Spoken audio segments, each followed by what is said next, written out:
The final battle was imminent, but Zhang Yi couldn't understand why Bian Junwu was so eager to launch a full-scale attack. Could it be that they had found a way to deal with the horde of zombies? He thought to himself. Their 5-person squad had witnessed the horrors of the horde zombie army supplemented by remarkably powerful bronze-armored zombies. It seemed impossible that they could have found a solution in just one day. Yang Xinxin, tilting her head with a smile. They are an elite squad sent from the River South domain, so it's not surprising they have this capability. They have access to a larger intelligence network, plus several factions have provided their data without reservation. By now, their understanding of the zombie hordes is surely far superior to ours. Zhang Yi also felt that Yang Xinxin's words made a lot of sense. Thinking about it, the main reason their last mission deep underground had failed was due to their limited knowledge of the zombie king. From beginning to end, they had never actually seen what was called a zombie king. All their information was merely speculation based on the existing data. This had led to an inexplicable sense of fear in them, as everything was unknown. But it was different for Bian Junwu and his people. Their combat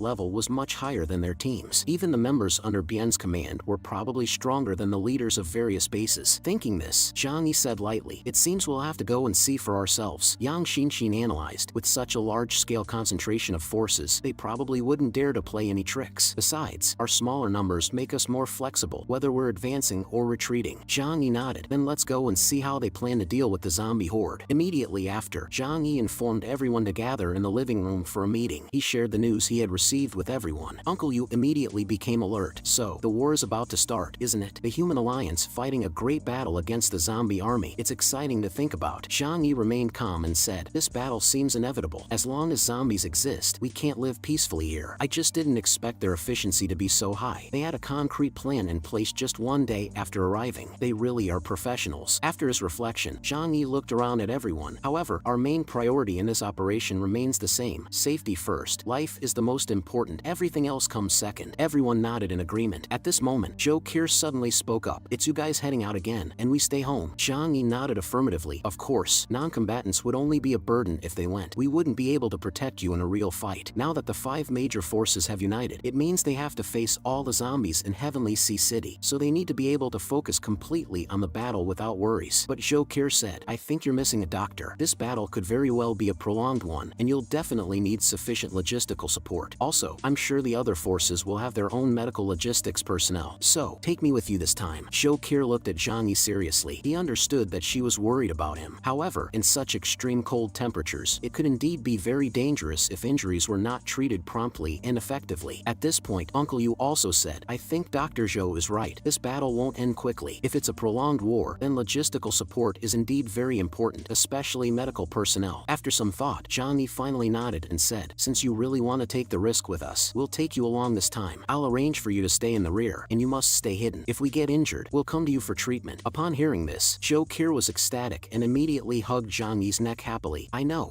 Thank you, Brother Zhang Yi. I'll fulfill my duties as a doctor." Lu Karen, not to be outdone, patted her chest and said loudly, "Brother Zhang, take me with you this time too. My shooting skills have improved a lot recently." Zhang Yi looked at Lu Karen and said somewhat speechlessly, "You don't even know what we're up against. Guns aren't very effective against zombies." He stated bluntly, "Apart from Keir, everyone else stays in the shelter." In fact, aside from Lu Karen, the other 3 had no intention of going. Yang Xinxin couldn't go due to mobility issues. Shou Haimei and Yang Mi were too scared. Just the sight of zombies made them tremble. Before setting out, Zhang Yi specially gave Zhou Keir a small silver pistol. Although it was ineffective against zombies, it was still useful for self-defense against humans. Meanwhile, at the headquarters of the Snow Worship sect, Bian Junwu and his team arrived first. Jing Yixian, accompanied by a group of senior members, stepped forward to greet them. After several bloody battles with zombies, the Snow Worship sect was in disarray. Bloodstains everywhere and some limbs and body parts not yet cleaned up. Jing Yixian stepped forward and asked, "I wonder why Bian's team has suddenly gathered several major forces at the Snow Worship sect. Do you have any specific plans? Could you inform us in advance so that we can prepare?" Behind him, Wu Di chuckled coldly. "With everything in such chaos here, what can you prepare? You should know we're here to handle things. You just need to follow our orders." At these words, several people behind Jing Yixian immediately showed signs of anger. Seeing this, Wu Di's mouth curved into a slight smile and continued, "It seems you don't agree? How about stepping out to practice? You can all come at once." At that moment, Han Chang couldn't hold back. "What's so great about the River South domain? Don't get too arrogant. Even if you are strong, we are not pushovers." At this tense moment, Jing Yixian shouted, "Han Chang, stop." He then apologized to Wu Di. "Please forgive us. With the zombies attacking frequently these days, our sect has suffered heavy casualties, and emotions are inevitably a bit extreme." Wu Di was about to say something more, but Bien Junwo gestured to stop him. Bien Junwo then said to Jing Yixian, "The detailed plan is not convenient to disclose yet. We'll discuss it once everyone else has arrived." Jing Yixian did not continue to inquire and said, "Then please make yourselves comfortable in the church." As soon as they entered the church, Bien Junwo asked, "Since the zombie crisis began, how many people has your snow worship sect lost in total?" Jing Yixian was not expecting this question and hesitated before responding. "We haven't done a precise count, but the death toll is at least 3,000 to 4,000. Some were infected, and due to limited medical conditions, to prevent them from turning, we had to deal with them in a humane manner." Bien Junwo suddenly stopped walking and said solemnly, 3,000 to 4,000? Hearing this number, Bien Junwo was somewhat surprised, looking around as he pondered. According to intelligence, the population here once reached tens of thousands, and yet the defensive fortifications were so rudimentary. After a prolonged battle with the horde of zombies, the death toll being only around 3,000 to 4,000 was somewhat surprising to Bien Junwo. At this moment, Bien Junwo asked, "With so many people, how do you solve the food problem? Sustaining thousands of people during the apocalypse is not a simple matter." This question made the members of the snow worship sect somewhat wary, as the issue of food had always been a core secret within their sect. Nevertheless, Jing Yixian still tried to appear calm and said, "This area was originally a populous zone with many malls and supermarkets. We rely on searching for those buried malls and supermarkets to obtain food and other survival supplies." Bien Junwo glanced skeptically at Jing Yixian, clearly not quite believing this explanation. He asked in a doubtful tone, "Is it just that? Relying solely on searching buried supermarkets for supplies could not possibly sustain tens of thousands of people?" Bien Junwo naturally found this hard to believe. In such conditions, digging out supplies from under dozens of meters of snow would require enormous manpower and resources, something the snow worship sect could not possibly achieve. At this point, the atmosphere at the scene became tense, and it was apparent to everyone that the snow worship sect was hiding something regarding their food supply. The snow worship sect had concealed a huge secret, and the investigative team looked at the sect members with a speculative expression, already forming a vague guess in their minds. After all, such situations were not uncommon in the post-apocalyptic world. At this moment, Wu Di spoke in a somewhat mocking tone, "With nearly half of your followers dead, that would indeed be enough to feed the other half. What a clever solution." At these words, the members of the snow worship sect exploded in anger. Han Chang shouted in disgust, "Nonsense, we would never do such a thing." The female mutant Daimei also frowned and retorted, "Don't compare us to those beasts." Wu Di continued to tease relentlessly, "If not that, are you saying you survived by drinking the northwest wind?" Just as the atmosphere became heated, Jing Yixian and Bien Junwo simultaneously intervened. Everyone shut up. At this point, Jing Yixian also felt that it was impossible to justify themselves any further. He took a deep breath, bowed, and said, "There are indeed some secrets, but these matters concern the life and death of our snow worship sect, so we never mention them to outsiders." Bien Junwo responded coldly, "Is that so?" It was almost as if he was questioning Jing Yixian, implying that even they couldn't be told. Bien Junwo knew that at times like these, any unspoken secret might be related to the zombie hordes. Seeing Bien Junwo's concerns, Jing Yixian decided to reveal the secret to them to prove his innocence. "If you really want to know the secret, then follow me." The members of the snow worship sect panicked and quickly followed up, asking, "High Priest, are you really going to tell outsiders about this?" Jing Yixian waved his hand. "It's fine. The investigative team is from the River South Domain. They wouldn't care about our little secrets." Jing Yixian led them to a large building behind the church, where Bailey Changqing immediately whispered with alert, "This building smells too strongly of blood." Bien Junwo also suddenly stopped in his tracks, looking up at the building. He even had the illusion that this was not an abandoned commercial building, but rather a huge, fierce-looking monster. Indeed, as Bien Junwo's vision gradually weakened, his other senses had become increasingly sharp. During his contemplation, Jing Yixian suddenly spoke, "Everyone, this is the secret of our snow worship sect. Do you still want to go in and see?" Wu Di, with arms crossed, chuckled, beating around the bush. Saying this, they still entered the building. As they ventured deeper, a huge and eerie plant came into view. Its vines covered the entire building, and its branches were laden with bright red fruits. Bien Junwo instantly understood, taking a closer look at the red fruit. "Is this the food you rely on for survival?" Wu Di, looking at the strange vines, showed a face of disgust. Jing Yixian plucked a fruit and said, "Yes, this is a mutant plant we discovered, which we call blood vine. It has a strong vitality, absorbing all the nutrients around it to sustain itself and eventually bear fruit." He then handed the fruit to Bien Junwo. "You can try it. The fruit is non-toxic. We have been eating it for several months now and haven't found any abnormalities. It tastes almost like an apple." Bien Junwo, holding the fruit, fell into thought. Relying on this thing to survive the apocalypse and even to grow to the scale you are now, that doesn't seem very likely. Even with this fruit, that wouldn't be enough to feed thousands of you. Jing Yixian led them a few steps further inside, pointing at the ceiling and saying, "Normally, you are right, it wouldn't be enough, but later we discovered a catalyst method that greatly increased the fruit's yield." Bien Junwo and the others looked up, only to see the ceiling densely covered with with ellipsoid objects. The green vines wrapped around objects that resembled silkworm cocoons, and upon closer inspection, they vaguely formed human shapes. Meng Xiu couldn't help but widen her eyes. Are these wrapped around humans? Are you using humans as nutrients to make it bear fruit? At that moment, Jing Yixian added, to be precise, these are human corpses. At these words, everyone's scalp tingled. Jing Yixian led them further towards the center of the building. The scene inside the building shocked them even more. The entire inner space of the building had been opened up by the towering blood vines, turning the central hall into a vast open space. Looking up, the wrapped bodies numbered more than thousands. Jing Yixian placed his right hand over his chest, closed his eyes, and prayed sincerely, may the forerunners become the hope of the living, their flesh, our sustenance. At this moment, everyone present understood the secret of the snow worship sect's survival. Wu Di, with his arms crossed and frowning, after all that, it still feels like cannibalism to me. Meng Xiu, however, there's definitely a difference. At least this way they avoid virus infection, and psychologically, it's easier for people to accept. After surviving the apocalypse for so long, they've seen many bizarre scenes. This way of handling bodies is actually one of the better methods. At this point, Jing Yixian spoke seriously. I hope you can help us keep this secret for the snow worship sect, as it concerns the lives of thousands of our followers. Bian Zhenwu nodded and said, don't worry about that. As he spoke, he tossed the red fruit to Wu Di behind him, who caught the fruit with a look of disgust. Instantly, Wu Di tossed the red fruit to Kongsheng as if it were too hot to handle, and Kongsheng then threw it to Qi Guangming. The group played around while heading outside. Jing Yixian watched their retreating figures, his face revealing a cryptic smile. As everyone left the center of the building, the thousands of bodies began to sway slightly, possibly due to the wind or some other reason. After exiting the building, Bian Zhenwu expressed a desire to meet the sect leader, Yuan Kongye. However, Jing Yixian demurred, our leader rarely involves herself in the day-to-day affairs of the sect. Whatever you need to discuss, you can talk to me about it. Bian Zhenwu was non-committal. Since we're here, we should meet her, mainly because we've heard about your leader's capabilities, and the leadership in our region is very interested in her abilities. Hearing this, Jing Yixian's pupils contracted slightly, thinking about the leader's unique ability to help others awaken their powers. This meant that if she could be brought under their command, they could continuously create an army of mutants. This was also a great opportunity for the snow worship sect. If this resulted in support from the River South domain, their sect's development would accelerate dramatically. Thinking this, Jing Yixian nodded and said, please wait a moment, I will inform our leader. Jing Yixian had only walked a few steps when Wu Di couldn't help but speak up. I always feel that this snow worship sect is imbued with a sinister air. Kongsheng also spoke in a grave tone. That's not surprising. After all, organizations that exist in the form of religion tend to have their quirks. Meng Xiu added, it's quite impressive that the snow worship sect has managed to keep thousands of its followers alive to this day. At this point, Bailey Changqing leaned in and asked, is the regional leadership really interested in this Yuan Kongya? Bian Zhenwu pondered. Before we left, someone mentioned during a meeting that we should investigate her abilities if we got the chance. If her powers are truly as the intelligence indicates, allowing people to awaken abilities without any cost, then our leaders will definitely try to recruit her. Upon hearing Bian Zhenwu describe Yuan Kongya's abilities, Bailey Changqing couldn't help but exclaim, this power really seems outrageously strong. However, Bian Zhenwu then smiled meaningfully and said, things can't be that simple. According to what we know, awakening a powerful ability always requires a corresponding price. Each of us has skirted with death when we awakened, essentially trading our lives for power, but her ability allows people to awaken without any cost. Where in this world do you get such a cheap deal? Bailey Changqing then realized, indeed, that's suspicious. There might be a huge conspiracy hidden behind it. Bian Zhenwu adjusted his glasses and said, the leadership has also considered this, and our region has long started research on mutants. Everyone thinks Yuan Kongya's abilities are too incredible, so before we came here, the higher-ups specifically instructed me to investigate her powers and see what the real situation is. Bailey Changqing then asked, if she is really as strong as the rumors say, does the leadership have any contingency plans? Bian Zhenwu thought for a few seconds, then spoke meaningfully. If she really possesses such abilities, she would be of strategic importance to our River South domain. In that case, her capabilities would not be inferior to an Epsilon level 5. At this remark, everyone's faces were filled with immense shock. The word Epsilon is an unreachable dream for all mutants in the capital region. Looking across the country, there is currently only one known Epsilon, that mysterious figure, and no one in the River South domain has yet reached this level. Bian Zhenwu had also been intentionally groomed, but ultimately, due to innate deficiencies, he was destined never to reach that level. He continued, I'm just saying it's a possibility. After all, we're not familiar with Yuan Kongya yet. This is just based on my experience. Just then, Jing Yixian arrived at the church door with Yuan Kongya, and Bian Zhenwu followed them into the church. Seeing this girl, who was only about 20 years old, Bian Zhenwu couldn't help but think to himself, she doesn't look like the strategic asset the higher-ups speculated. About 10 minutes later, Bian Zhenwu walked out of the church. Bailey Changqing, unable to contain his curiosity, rushed up to ask, Bien, how did it go? Is Yuan Kongya really an epsilon? At that moment, Bien Junwo responded with a neutral expression. It's impossible to determine her level just by looking at her once. Bien Junwo changed the subject, pointing at his temple, and said, however, there might be something off with this girl. Meng Siyu gossiped. Are you saying she might not be mentally stable? Everyone looked surprised, but Bailey Chongqing laughed and said, that makes sense, considering she's involved in religion. These types of people are either charlatans using it as an opportunity to make money or devout lunatics. Bien Junwo agreed, noting from their brief conversation that Yuan Kongya was extremely fanatic about religion and truly believed in the existence of deities. At that moment, Bien Junwo waved his hand and said, let's not worry about this for now. Once the zombie crisis is over, we'll have plenty of time to investigate. After all, she's here and can't go anywhere. Soon after, other forces also began to arrive at the snow worship sect, and a decisive battle with the zombies was about to begin. Zhang Yi got out of the car, immediately taking Zhou Qir's hand, and reminded her to stay close to him. Touched by Zhang Yi's tenderness,